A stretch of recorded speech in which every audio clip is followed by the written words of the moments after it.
오늘 하나님께서 우리에게 주시는 말씀은 로마서 4장 1절로 5절 말씀입니다.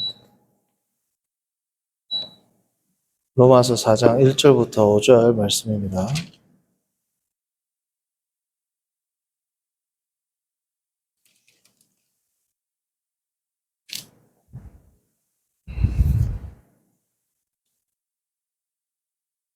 한 절씩 교독하시고 5절 합독하겠습니다.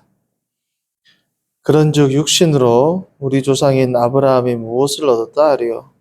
만일 아브라함의 행위로서 의롭다 하심을 받았으면 자랑할 것이 있으려니와 하나님 앞에서는 없느니라. 성경이 무엇을 말하느냐? 아브라함이 하나님을 믿음에 그것이 그에게 의로 여겨진 바 되었느니라. 일하는 자에게는 그의 삭시 은혜로 여겨지지 아니하고 부수로 여겨지거니와. 이를 아니할지라도 경건하지 아니한 자를 의롭다 하시는 이를 믿는 자에게는 그의 믿음을 의로 여기시나니. 아멘. 오늘 말씀의 제목은 칭의, 우리가 아는 칭의의 의미, 그리고 근거, 칭의의 의미와 근거라는 말씀의 제목으로 나누겠습니다. 칭의의 의미는 크게 세 가지로 볼 수 있고, 칭의의 근거는 두 가지 정도로 볼 수가 있습니다. 자, 칭의라는 것은 첫 번째 우리가 기억해야 할 것은 뭐예요? 칭의의 가장 기본적인 의미는 법정적, forensic, 법정적 의미라는 겁니다. 법정에서 죄인을 죄인이라고 그러고 의인을 의인이라고 하는 거죠. 칭의의 의미는 첫 번째 가장 기본적인 의미가 뭐다? 법적인 의미입니다. 법적인 의미. 두 번째는 칭의와 성화는 어떻게 해요? 함께한다. 칭의한 자가 성화하지 않을 수 없고 반대로 성화한 자는 어떻습니까?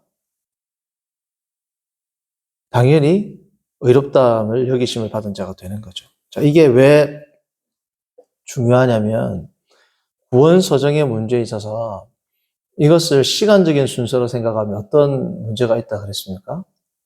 나는 지금 하나님 앞에 칭의를 받았지만 자기의 삶이 엉망임에도 불구하고 아직 내가 성화 단계에는 이르지 않았다라고 생각할 수 있죠. 그러니까 자신의 무분별하고 반윤리적 삶에 대해서 핑계할 수 있는 그런 명분이 있기 때문에 칭의의 첫 번째 의미는 법적 의미, 두 번째 의미는 윤리적 의미가 있는 거예요. 성화와 함께한다. 자, 그런데 이 두 가지 극단을 주장하는 자들이 있습니다. 이 두 가지 극단. 자, 그러니까 칭의는 뭐냐면 하나님 앞에서 법적으로 의롭다함을 받았기 때문에 그러면 그 이후의 삶이 관계가 있다 없다? 관계가 없다는 거죠. 극단적으로 말하는 사람들. 가령 구원파 같은 경우는 구원받은 이후의 삶이 의미가 있어요, 없어요? 없죠. 그래서 법적 의미를 잘못 해석하는 사람들은 한국 교회는 이신칭의 교리가 한국 성도들을 다 배려 넣었다. 이 말은 이신칭의 의미를 잘못 해석한 사람들입니다. 이신칭의의 의미는 법적인 의미만을 이야기하는 게 아니라 법적 의미를 가장 기초에 놓고 자, 우리가 법적으로 예수 그리스도의 공로를 힘입어 하나님 앞에 의인이라 칭함을 받았다. 그 말은 지난주에도 이야기했지만 우리 가운데 뭐가 있다는 겁니까? 우리에게는 죄가 있음에도 불구하고 하나님은 뭘 보시는 거예요? 우리를 덮고 있는 그리스도의 의를 보고 있다는 거죠. 자, 그러면 법적 의미는 forensic declaration, 법적인 선포는 또 무슨 의가 있다? constitutive righteousness. 우리 가운데 구성적, 실제로 의가 구성하고 있기 때문에 하나님이 우리를 법적으로 의롭다 하시겠죠. 왜냐하면 하나님은 의로우신 분이기 때문에 죄인을 의롭다 할 수 없습니다. 그러니까 우리가 하나님 앞에서 칭의를 받았다는 것 자체가 우리 안에는 어떤 의가 있다? 그리스도의 의가 있는데 이 그리스도의 의는 나중에 칭의 근거에서 나오겠지만 그리스도의 의는 우리의 삶을 뭐예요? 변화시켜주는 의란 말이죠. 그래서 이 칭의로부터 자연스럽게 뭐예요? 성화로 나아가게 돼 있습니다. 그래서 칭의의 법적 의미만 강조하는 자들은 성화의 의미를 무시하고 기독교의 윤리, 그리스도인의 윤리를 무시하고 경시할 수 있기 때문에 법적 의미만을 강조해서는 뭐야? 안 된다. 자, 그러면 반대로 윤리적 의미만 강조하는 사람들도 있어요. 자, 그렇게 되면 어떤 겁니까? 실존주의적 믿음이라든지 아니면 윤리적 믿음, 윤리적 공동체만을 지향하는 사람들이 있어요. 사회적 공동체, 윤리적 공동체, 아니면 실존적 믿음, 결단. 자, 그런 것들은 예를 들면 어떤 의미냐면 내가 지금 그리스도인답게 살고 그리스도인답게 내가 윤리적으로 실천한다면 나는 당연히 뭐예요? 하나님 앞에 의롭다함을 여김을 받았다라고 생각하는 경향입니다. 극단적으로 말하면 이게 뭐냐면 세상 사람들 중에서 난 착하게 산다. 그러면 나는 천국에 간다라고 생각한다라는 사람이죠. 그래서 이 극단적인 형태로 말씀드렸지만 실존적 믿음을 추구한 자들은 그리스도께서 2000년 전에 십자가에 돌아가셨는지에 대한 여부는 나는 안 봐서 잘 모른다. 그러나 내가 그리스도가 십자가에 돌아가셨다라고 믿는 것, 이 믿음이 중요하다. 그걸 믿고 내가 실존적으로 오늘날 거룩하게 살면 되는 거 아니냐. 라고 이제 실존적인 결단의 형태로 믿음, 칭의를 해석하는 자들이 있습니다. 이것도 하나의 잘못된 형태가 되는 거죠. 이게 왜 문제가 있냐면 우리가 윤리적으로 그냥 소위 말하는 세상 사람들이 볼 때 착하고 선하게 살면 중요한 신앙 고백은 그렇게 중요한 것이 맞다 아니다? 신앙 고백은 그렇게 중요하게 안 친단 말이에요. 그러니까 신앙 고백에 있어서 그냥 여러 가지 문제들은 그냥 덮어놓고 하나가 되자. 자, 그렇게 되면 어떻게 돼요? 신앙에 있어서 정확한 믿음과 그렇지 못한 믿음에 대해서 어떻습니까? 분별이 생기지 않습니다. 아까도 이야기했지만 실존적 결단, 루돌프 불트만이라든지 실존주의자들의 영향을 받은 사람들의 그 믿음은 뭐냐? 2000년 전 예수 그리스도가 하나님의 아들로서의 진정한 히스토리컬 지저스, 역사적 예수 그리스도에 대한 관심은 없다는 거죠. 신앙적으로 내가 예수님이 하나님의 아들이라고 믿으면 그뿐이라는 거예요. 신앙적으로 내가 예수 그리스도는 위대한 심지어 하나님의 아들이라고 믿는 신앙 고백적 믿음까지도 갈 필요가 없고 예수 그리스도가 살았던 그 믿음, 그 예수 그리스도가 살았던 그 행적, 예수 그리스도가 살았던 윤리적 삶을 내가 실천하면 나는 의로운 자다. 그런 게 뭐예요? 자유주의자들이 주장하는 내용들이 되는 거죠. 그러니까 역사적으로 실제로 하나님의 아들일 필요도 없고 실제로 베들레헴에 태어나서 나사렛에서 살아서 십자가에 돌아가시고 부활하는 이 히스토리컬 팩트, 역사적 사건 자체는 중요한 것이 맞다 아니다? 안 중요하다. 내가 예수 그리스도라는 한 인물, 성경에 그려진 이 인물, 성경이 픽션이든 논픽션이든 사실이든 사실이 아니든 그게 중요한 게 아니라 성경에 기록된 이 예수님처럼 내가 살아간다면 나는 의로운 자다라고 생각하는 양극단이 있는 거죠. 법적인 의미만을 강조하는 자, 윤리적 의미만을 강조하는 자. 이 두 가지의 극단을 우리가 다 지향해야 됩니다. 이 두 가지의 의미가 사실은 성도들의 삶 가운데 어느 정도 있는 분들이 있어요. 구원파처럼 내가 지금 예수님으로 믿었는데 내 삶이 무슨 크게 의미가 있느냐 라고 생각하는 사람들이 있는 반면에 성경에 있는 진리를 얼마나 이게 머리 아프게 할 필요가 있냐. 그냥 예수님이 살아난 대로 살면 되지 라고 생각하는 양극단이 있다는 거죠. 자, 그런데 칭의에서 중요한 건 뭐다? 정확한 신앙 고백이 중요합니다. 그렇죠? 정확한 신앙 고백. 그리고 이 정확한 신앙 고백은 성경에 기록된 것을 역사적 계시로 수납하는 것에서부터 시작합니다. 그렇죠? 정확한 신앙 고백이 왜 중요하냐면 칭의가 나의 것이 아니라 법적으로 예수 그리스도의 공로를 힘입어 하나님이 나를 의롭게 하셨다는 이 정확한 신앙 고백이 있을 때 내가 거룩한 삶을 살아갈 때 하나님 앞에서 영광을 돌릴 수 있단 말이에요. 내가 열심히 살고 거룩하게 살아가는 것이 나의 공로나 다른 사람을 비판하는 수단이나 나는 너보다 낫다, 나는 너와 다르다라는 생각으로 가지 않을 수 있다는 겁니다. 뭘 기초로 할 때?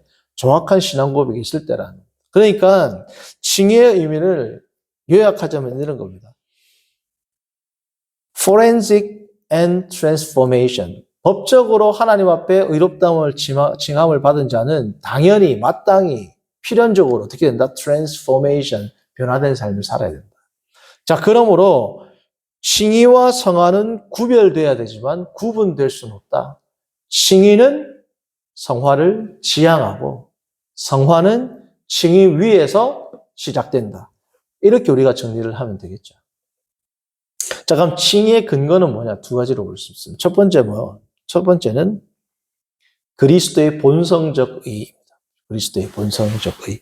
그리스도의 본성적 의가 아까도 말씀드렸지만 하나님께서 우리를 너는 의롭다라고 칭할 때 하나님이 죄인된 인간을 의롭다라고 칭할 때는 두 가지 의가 성도에게 뭐예요? imputation, 전가되는 겁니다. 성도에게 그리스도의 의가 전가되는데 이 그리스도의 의는 두 가지라는 거죠. 첫 번째는 뭐예요? 본성적 의입니다. 본성적. 예수님은 본래적으로 거룩하시고 의로우시고 죄가 없으시죠. 본성적 의가 우리에게 전가된다. 두 번째는 뭐냐면 순종적, 실천적, 윤리적 의가 전가되는 겁니다. 자, 아까도 말했죠. 우리가 칭의할 때 법정적 의미가 있죠. 그리고 또 윤리적 의가 있다 그랬습니다. 그렇죠? 예수님의 의도 마찬가지입니다. 본성적인 의가 있고 또 무슨 의가 있다? 순종적 혹은 실천적 의가 있다. 자, 이 말은 뭡니까? 예수님이 본성적으로 의로운 건 당연하죠. 자, 예수님께서 본성적으로 의롭다는 사실을 우리가 어떻게 알 수 있어요? 예수님은 의롭다 이렇게 써놓은 게 아니죠. 성경에는. 사복음서를 보면 예수님의 이 본성적 의가 예수님의 본질적 의가 어떻게 드러납니까? 예수 그리스도의 삶의 궤적을 통해서 드러나는 거죠. 예수 그리스도의 순종의 삶, 순종의 말씀, 순종의 행동, 모든 삶의 궤적은 마태, 마가, 누가, 요한은 예수님은 의로우시다라는 어떠한 관념적이고 어떠한 교리적인 선포가 아니라 실제적이고 구체적으로 예수 그리스도의 의가 이렇게 쭉 나와 있죠. 자, 그러면 예수 그리스도의 의가 성도에게 전가되었다고 할 때 첫 번째 본성적 의가 전가되는 거, 두 번째 뭐예요? 구체적인 순종적인 구체적인 순종의 의가 전가됐다는 겁니다. 자, 그러면 당연히 어떻습니까? 우리의 의도 본성적으로 이루어온 이 의는 필연적으로 뭘로 드러난다? 우리의 삶으로 드러난다는 겁니다. 자, 그러니까 아까 말했던 칭의의 의미와도 같죠. 법정적으로는 의롭다라고 하는 자는 필연적으로 뭐로 드러난다? 윤리적 삶으로 드러나는 것은 그리스도의 의가 두 가지로 구성되어 있기 때문입니다. 본성적이며 그리고 뭐예요? 실천적인 의로 구성되어 있기 때문에 우리 역시 그 의가 그리스도의 의가 전가되었다고 할 때는 하나의 의가 전가된 게 아니라 두 가지의 의가 전가된 겁니다. 뭐예요? 본성적이고 순종적인 모든 의가 우리에게 전가되었기 때문에 그러한 삶을 살아가는 것이다. 세 번째 이제 마지막 결론은 뭐냐? 이신칭의에 있어서 오늘날 어떠한 경향이 많이 강해졌냐면 알미누스적인 혹은 펠라기우스적인 혹은 소시니안적인 조금씩 이 성격은 틀리지만 크게 한 덩어리로 묶자면 뭘 강조하냐면 이신칭의에 있어서 마치 유대인들이 강조했던 유대주의적인 색채가 오늘날 조금씩 다시 강조되고 있습니다. 자, 이신칭의에서 유대인들에게는 뭐가 강조돼요? 내가 순종하고 내가 지켰다. 나는 너와 다르다. 나는 자기의 공로가 어떻습니까? 강하죠. 자, 이신칭의에서 뭐가 강하냐? 내가 믿었다는 거예요. 내가. 알미니안처럼 알미니안의 큰 틀은 뭐예요? 하나님이 구원받을 길을 다 펼쳐놓았는데 그것을 믿는 누구의 결단에 달렸다? 나의 결단에 달렸다는 겁니다. 그러니까 믿지 않은 자는 믿지 않은 자들보다 나는 낫다는 거예요. 왜? 나는 내가 믿었으니까. 그렇죠? 그럼 이신칭의에 있어서 뭐가 강조되는 겁니까? 나의 의가 강조되는 잘못된 경향으로 나간다. 내가 믿었다는 거죠. 분명히 예수님이 믿은 게 아니죠. 내가 믿어서 뭐예요? 구원받는다. 자, 그럼 내가 믿어서 구원받는다. 맞죠? 그러나 나로 하여금 믿도록 만드는 게 누굽니까? 하나님, 성령 하나님의 감동, 성령의 내주로 말미암아 내가 그리스도를 극렬하게 저항하다가 그리스도로 말미암아 내가 나의 마음이 거듭남, 중생이 되니까 그 다음에 뭐가 되는 거야? 내가 하나님 앞에서 고백을 할 수 있는 겁니다. 우리는. 그렇죠? 그러니까 이신칭의에서 강조되어야 할 것은 하나님의 전적인 은혜만을 강조해야 되지, 나의 뭐예요? 믿음의 행위가 강조되는 순간 이신칭의의 가장 기본적인 틀이 뭐예요? 무너지는 겁니다. 내가 믿어도 예를 들어서 하나님이 의롭다고 안 칭하면 어떻게 돼요? 안 되는 겁니다. 더군다나 우리 칼빈주의는 뭐예요? 내가 지금 믿는 이 마음의 심정의 변화 자체를 누가 주는 겁니까? 하나님이 주시는 거란 말이죠. 만약에 내가 아니라 옆에 있는 철수에게 줬으면 철수가 하나님 예수 그리스도를 믿고 나는 어떻게 돼요? 유기된 자, 버림받은 자란 말이죠. 그래서 우리 장로교회 두 가지가 장로교회 예정에 있어서 가장 중요한 예정이 무슨 예정? 이중 예정입니다. 하나님은 구원받을 자와 유기할 자를 미리 뭐예요? 예정하셨다. 구원받을 자에게는 하나님의 모든 수단과 방법과 일반 계시, 특별 계시를 총동원해서 구원받을 자의 마음이 예수 그리스도를 주로 고백할 수밖에 없도록 이끄시는 분이 누구다? 하나님이시다. 그래서 칭의의 의미와 근거에서 중요한 것은 뭐다? 의미는 법정적입니다. 이 법정적 의미는 트랜스포메이션, 윤리적인 측면을 포함한다.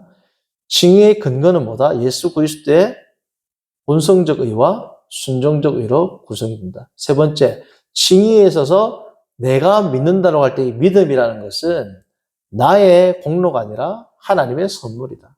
이것이 칭의의 의미와 근거가 되겠습니다. 다음 시간에는 조금 더 이제 다음 시간부터는 뭘 알아볼 것이냐. 칭의에 대해서 조금 더 깊이 알아보기 전에 3장 31절을 보시면 자, 믿음하고 대비하는 게 뭐예요? 3장 31절뿐 아니죠. 로마서 전체를 보면 그리스도와 대비 혹은 믿음과 대비하는 게 뭡니까? 율법입니다. 율법은 도대체 뭐냐?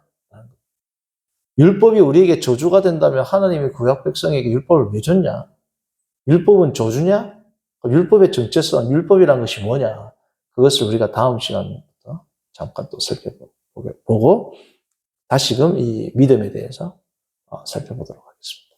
기도합니다. 살아신 하나님 아버지, 오늘 우리가 믿음에 대해서 이신칭의의 중심이 되는 의미와 근거, 그리고 또 우리가 주의할 바에 대해서 생각하게 하심을 감사합니다. 하나님, 우리가 이 위대한 신앙 고백을 잘 알고 늘 주님의 은혜에 감사하며 나의 나된 것은 주의 은혜라고 고백하며 나아가는 복된 성도들 되도록 인도하여 주옵소서. 예수님의 이름으로 기도합니다. 아멘.